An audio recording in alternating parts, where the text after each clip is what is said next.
Giang này anh phát tâm em là một lệ mai đi bắt tu ram mel ma chuyên đi cây rong cả tháng mi dấu ván nghề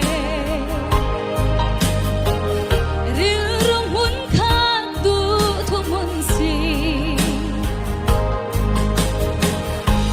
sáng sa sáng mà sáng lâu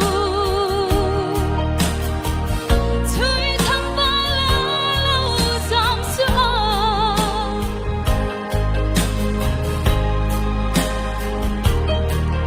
dùng mà choán cor vai lệ phiền lệ dùng nên đôi che mà sẽ là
suy thắng và rồi tiêu